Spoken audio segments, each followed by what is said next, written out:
నమస్తే, welcome back to my channel Nayaki's kitchen. ఈరోజు ఒక ప్రత్యేకమైన ట్రెడిషనల్ వంటతో వచ్చేసాను.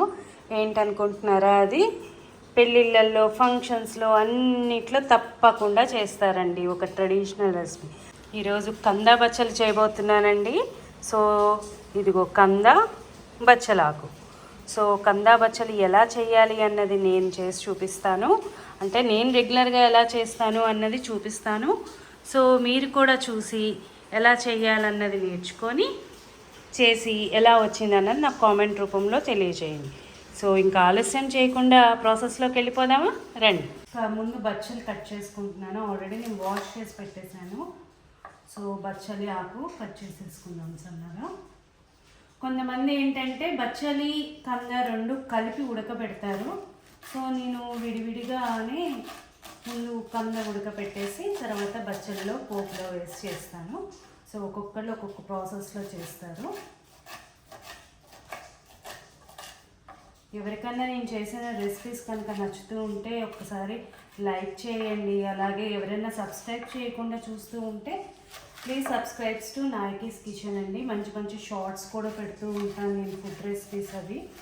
సో అన్నీ చూసి ఒకసారి ఎవరికైనా మీకు తెలిసిన వాళ్ళు ఉంటే వాళ్ళకు కూడా షేర్ చేయండి, సబ్స్క్రైబ్ చేసుకోండి. ఇప్పుడు ఇలా ఆకు కడిగేసి పెట్టుకున్నాం కదా, ఆకు కట్ చేసి పెట్టుకున్నాం కదా, ఇందులోకి పెట్టేసుకుంటున్నాను పక్కకి. శుభ్రంగా కడుక్కున్నానండి. బాగా కడగాలండి కందని, ఎందుకంటే మట్టి ఉంటుంది కండి, గడ్డ గద భూమిలో నుంచి వచ్చేది కాబట్టి చక్కగా. ఇది చాలా simple recipe and tasty, healthy, traditional, అన్ని రకాలు ఉన్నాయండి ఇందులో. చాలా ఎక్కువ టైం ఏం పట్టదండి, త్వరగానే చేసేసుకోవచ్చు. సింపుల్గా చూపిస్తాను, చూసి నేర్చేసుకోండి, చేసేసేయండి. స్టవ్ ఆన్ చేసుకుంటున్నాను. కుక్కర్ తీసుకొని అందులో తగినంత నీరు పోసుకోవాలి. అనుకున్నాం కదా, కంద ముక్కలు ఇందులో వేసేసుకోవాలి. సాల్ట్ వేద్దాము. సాల్ట్, చిటికెడు పసుపు వేస్తున్నాను. ఒక 2 విజిల్స్ వచ్చేంత వరకు వెయిట్ చేద్దాం. విజిల్స్ వచ్చాయి కదా, కంద ముక్కలు ఇలా ఉడికిపోయినాయి. నేను కొద్దిగా చల్లారినాయి. కూరలో ఆవ పెట్టడానికి నేను కొద్దిగా ఆవాలు 1 స్పూను, చిటికెడు అల్లం ముక్క, ఎండుమిరపకాయ, పసుపు, ఉప్పు తీసుకున్నాను. అన్నీ వేసేసుకున్నాను. దీన్ని ఇప్పుడు మనం పేస్ట్ చేసుకుందాం.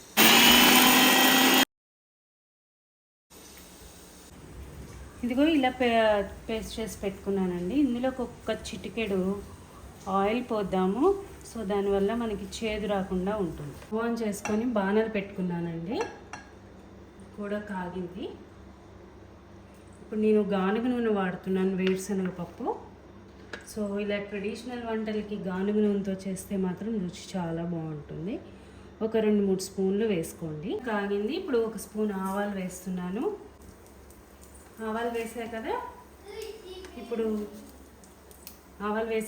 జీలకర్ర కూడా వేస్తున్నాను. చిటికెడు మెంతులు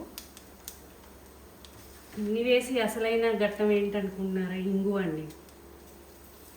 అసలు ఇంగువ లేనిదే నేను ఏ వంట చెయ్యను. అసలు దాని రుచే రుచి. ఆహా, సూపర్ వస్తుంది స్మెల్ అయితే. ఇదిగో మా చెట్టాకు కోసుకుని వచ్చాను, చక్కగా కడుక్కొని దీని తుంచి ఇలా వేసేసాను. ఇప్పుడు ఎండుమిరపకాయ కూడా తుంచి వేద్దాము. అసలు గానుగ నూనె, ఓ పక్కేమో ఇంగువ వాసన గుమగుమలాడిపోతుంది. ఇప్పుడు మనం ఆల్రెడీ కట్ చేసి పెట్టుకున్నాం కదా బచ్చలాకు, దాన్ని ఇందులో వేసేసాము. వేసి ఒక్కసారి మిక్స్ చేసుకోండి. ఉప్పు వేస్తున్నాను, చాలా తక్కువ సాల్ట్ అండి. ఎందుకు ఉడికేటప్పుడు వేసా కదా, మళ్ళీ ఆవ పేస్ట్లో కూడా వేసాను, అందుకని చెప్పి చాలా తక్కువ వేసుకున్నాను. ఇప్పుడు కారం కూడా 1 స్పూన్ వేసుకుంటున్నాను. ఇందులో ఒక పచ్చిమిర్చి కూడా వేస్తాను. ఇదిగో ఒక పచ్చిమిర్చి చీలిక వేసాను. అలా మనం తింటుంటే మధ్యలో తగులుతుంటే కొట్టుకొని తింటే చాలా బాగుంటుంది. సరే ఇదంతా మిక్స్ చేసేసుకున్నాము. మిక్స్ చేసుకొని ఒక 2 నిమిషాలు వదిలేద్దామండి. మీకు ఇది ఉడకపెట్టిన వాటర్ ఉన్నాయి కదా, వేసేసుకుంటున్నాను. ఇప్పుడు కొద్దిగా చింతపండు నానబెట్టుకున్నానండి. సరే కూర ఎలా ఉడుకుతుందో చక్కగా కలర్ చూసారు ఎంత బాగా వచ్చిందో పైన తేలుకుంటూ. సూపర్ ఉందండి కలర్ మాత్రం. ఇప్పుడు ఉడకబెట్టిన కంది ఉంది కదండి, అది కూడా వేసేస్తున్నాను. నానిన చింతపండు రసం. ఇది కొద్దిగా ఉడకనిద్దాం, ఇంకా కొద్దిగా దగ్గర పడాలి వరకు ఒక 2 మినిట్స్ మూత పెట్టాలి. ఇప్పుడు ఒక్కసారి మిక్స్ చేసుకుందాము. సరే దగ్గర పడిపోయింది. ఇప్పుడు ఈ సమయంలో ఏం చేద్దాము అంటే స్టవ్ ఆఫ్ చేసేసుకుందాము.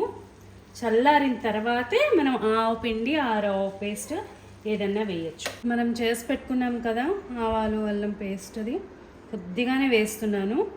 చూసుకొని దాని తర్వాత కావాలిస్తే కొద్దిగా కలుపుకోవచ్చు. కూర ఎప్పుడు చేసిన వెంటనే తినకండి, కొద్దిగా ఒక 1 అవర్ ఆగిన తర్వాత తింటే మీకు కూడా ఆ ఆవ అనేది కూరకు పట్టి రుచి మరింత పెరుగుతుంది. ఇప్పుడు ఒక సర్వింగ్ బౌల్లోకి నేను తీసేసుకుంటున్నాను. ఇప్పుడు కూర టేస్ట్ చేద్దామండి.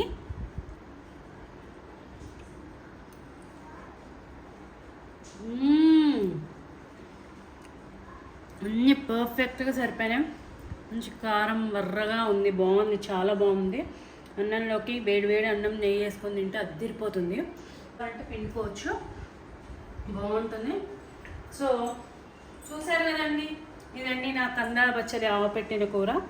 మీకు కనుక నచ్చితే please like, share and subscribes to Nayaki's kitchen.